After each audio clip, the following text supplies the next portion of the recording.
Hi hello welcome to నా reviews Telugu.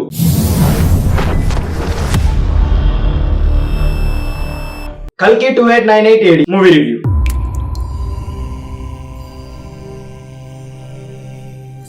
సమయం వచ్చింది.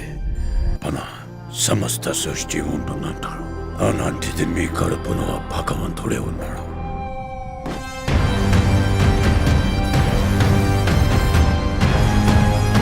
నాకు మూవీ యావరేజ్ అనిపించిందండి. మేబీ ఎక్స్పెక్టేషన్స్ తో వెళ్ళడం వల్ల కావచ్చు, బట్ మూవీ అయితే మిస్ కాకండి. ఓకే, స్టోరీ విషయానికి వస్తే ముందు నుండి అనుకున్నట్టే కల్కి అవతారాన్ని కడుపులో మూస్తున్న SUM80 కాదు, సుమ80 సుమతి కల్కి అవతారాన్ని ఎలాగైనా పుట్టించాలని కాపాడుతూ అశ్వత్థామ, ఆ బిడ్డని పుట్టనివ్వద్దు అని సుప్రీం ఎస్కిన్, రేపటి కోసం యుద్ధం చేస్తున్న శంబాల ప్రజలు, బౌంటీలను పట్టుకుని యూనిట్స్ కొట్టేసి కాంప్లెక్స్ కి వెళ్ళిపోదాం అనుకునే భైరవ. మూవీ అంతా ఇందులోనే వెళ్తూ ఉంటది. ఓపెనింగ్ సీన్ మహాభారత యుద్ధం చూపిస్తూ స్టార్ట్ చేస్తారు. ఓపెనింగ్ సీన్ లోనే ఈ రేంజ్ గూస్ బంప్స్ తెప్పించాడండి నాగిమామ. ఇంకా సినిమా అంతా కెవ్వు అనుకున్నా. హీరో ఎంట్రీ తర్వాత స్టార్ట్ అయిందండి ల్యాగ్. అంతే, చాలా లాగ్ అనిపించింది. మెయిన్ గా హీరో ఉన్న సీన్సే బోర్ కొడతాయి మనకి. అస్సలు బోర్ కొట్టని సీన్స్ అంటే అశ్వత్థామ సీన్స్ అండి. అశ్వత్థామ స్క్రీన్ మీద కనిపిస్తే చాలు అని అనిపించింది నాకు. ఫస్ట్ హాఫ్ లో ఓపెనింగ్ సీన్ అండ్ హీరోకి బుజ్జికి ఉండే funny conversations and interval scene బాగున్నాయి. ఇచ్చే సీన్స్ తక్కువ.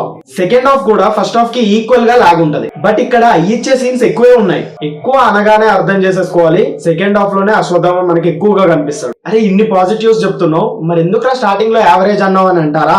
అదే నాకు అర్థం కావట్లేదండి. నాకు తెలిసి క్లియర్ గా క్లీన్ గా చూడాల్సిన మూవీ ఇది. చాలా స్టఫ్ ఉంది మూవీలో. ఫస్ట్ డే ఫస్ట్ షోకి వెళ్ళాను కదా, ఎక్కువగా ఎక్స్పెక్టేషన్స్ పెట్టేసుకున్నానేమో అని నా ఫీలింగ్. ఈ మూవీని క్లియర్ గా క్లీన్ గా చూడండి, cause the story was great story. అసలు నాగిమామ ఇది ప్లాన్ చేసిందని మనకు అర్థమయ్యేసరికే పురాణాలన్నీ తిరగేస్తూ ప్రిపేర్ అయ్యి మరీ వెళ్ళాలి కల్కి మూవీకి అని ఫిక్స్ అయిపోయాం. మూవీలో ఆ స్టోరీ బాగుంది అండ్ ఫైట్ సూపర్ గా ఉన్నాయి, కానీ ఫ్యాన్స్ అందరూ కూడా ఎక్కువగా ఆ ఫైట్స్ ని, ఆ గూస్ బంప్ సీన్స్ నే కోరుకుంటారేమో, కాబట్టి ఈ మూవీకి మిక్స్డ్ టాక్ వస్తుందేమో అని నా ఫీలింగ్. బట్ మూవీ అయితే పక్కా చూడండి. ఫ్యూచర్ ఇలా ఉంటే ఎలా ఉంటదని ఇమాజిన్ చేసుకొని దానికి మైథాలజీని యాడ్ చేసి మరీ పెట్టావు చూడు నాగిమామ, నీకు హ్యాట్స్ ఆఫ్. మూవీలో మైనస్ పాయింట్స్ ఉన్నాయి, చాలానే ఉన్నాయి. అవన్నీ నేను ఇంకో డీటెయిల్ వీడియో చేస్తా స్పాయిలర్స్ తో ఇంకో 4 to 5 days లో. కాస్ట్ అందరూ బాగా చేశారండి.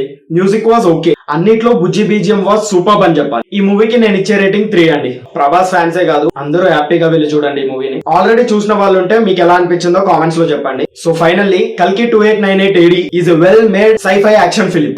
వన్ షాట్ కాంప్లెక్స్ కి వెళ్ళిపోతాం.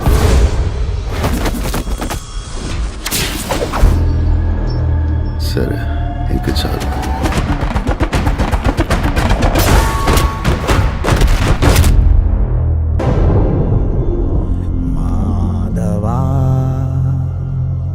దట్స్ ఆల్ అండి. ఇప్పటి వరకు ఛానల్ ని సబ్స్క్రైబ్ చేసుకునే వాళ్ళు ఎవరైనా ఉంటే సబ్స్క్రైబ్ చేసుకోండి, వీడియోని లైక్ చేయండి, షేర్ చేయండి.